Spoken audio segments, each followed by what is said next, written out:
सगळं इकडं तेच भरलेलं आहे. जवळून दाखवते मी तुम्हाला ही भाजी बघा. ही बघा, त्याला पिवळी फुलं आल्यात आणि जरा शेंगा लागतात अशा लांबड्या. तर ही भाजी आयुर्वेदिक आहे, अंग दुखत नाही असं सांगितलं. मी भाजी केली होती तर अगदी कडू कडू एक भाजी लागत होती ती.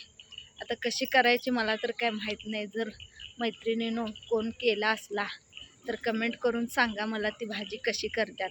मी तर मेथीची भाजी कशी करतात तशी केली होती आणि ज्यांनी व्हिडिओमध्ये सांगितलं तर ती भाजी मेथीसारखी लागत्या. तर अजिबात मेथीसारखी लागत नाही बघा, कडू कडू एक लागत्या आणि ते काही खायचं मला झालं नाही. मी काही खाल्ली नाही ती भाजी. पण हे म्हशी खातात बघा, या बघा या म्हशी खात्यात कशा म्हशी, या सगळं खात्यात इथलं.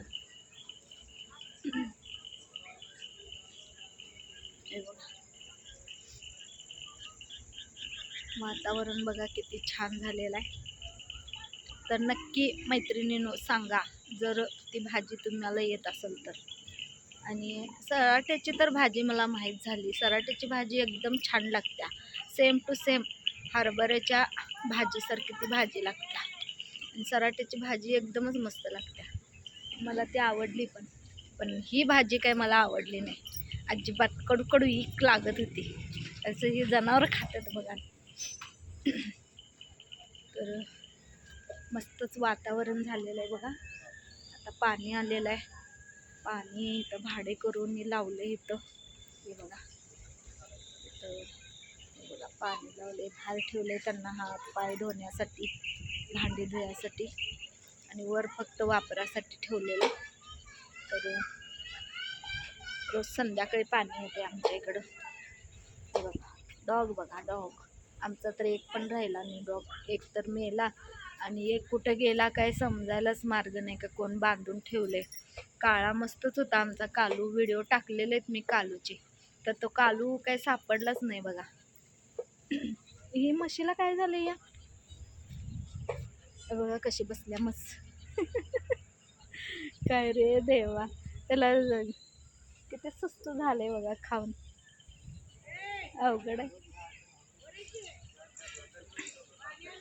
तर नक्की कमेंट करून सांगा मैत्रिणींनो त्या भाजीबद्दल.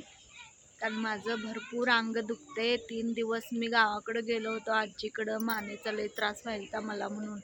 तर आमच्या आजीनं लिंबाचा पाला टाकून पाणी उकळून त्याचं पाणी मला आंघोळ घातलेलं आहे, म्हणून जरा अंग दुखायचं कमी झाले.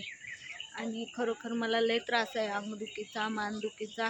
कारण माझं कामच तसं आहे, टेलरिंगचं काम आहे माझं. त्यामुळं मला मानेचा त्रास, कमरेचा त्रास व्हायला लागला आत्ता. कारण 20-25 वर्ष मी काम केलेलं आहे. तर खरोखर ती आयुर्वेदिक भाजी चांगली असेल, कशी करायची ते मला सांगा कमेंट करून.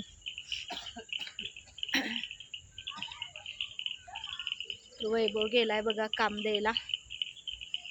तर वैभवला पण तब्येत ठीक नाही आहे. त्याला म्हटलं दवाखान्यात जाऊन ये जरा, त्याचा घसा दुखायला लागलाय. पाणी बदल झाले ना तिकडं. आमच्या तिकडं पाणी नदीचं असते, आमच्या इथं पण नदीचंच असते, पण आम्ही फिल्टर लावलेलं आहे त्यामुळं काही प्रॉब्लेम होत नाही. तिथं पण फिल्टर आहे, पण तिथला फिल्टर बंद पडला आहे मालगावमधला, त्यामुळे फिल्टरचं पाणी नव्हतं. मग ते आहे असं पाणी पिल्यामुळं घसाचा प्रॉब्लेम झाला आहे वैभवला. मला पण जरा दुखायला आहे, पण माझं काय एवढं जास्त दुखायला नाही. वैभवचं दुखायला लागले बघा. म्हटलं त्याला येता येता दवाखान्याला जाऊन ये.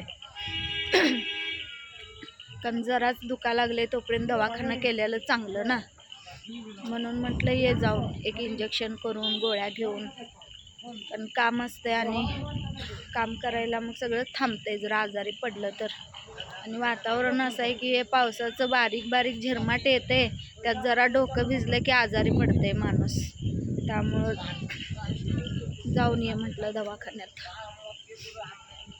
तर चला मैत्रिणींनो, तुम्ही मला कमेंट करून सांगा अनेकदा भाजीचं. तर सगळ्यांना बाय बाय.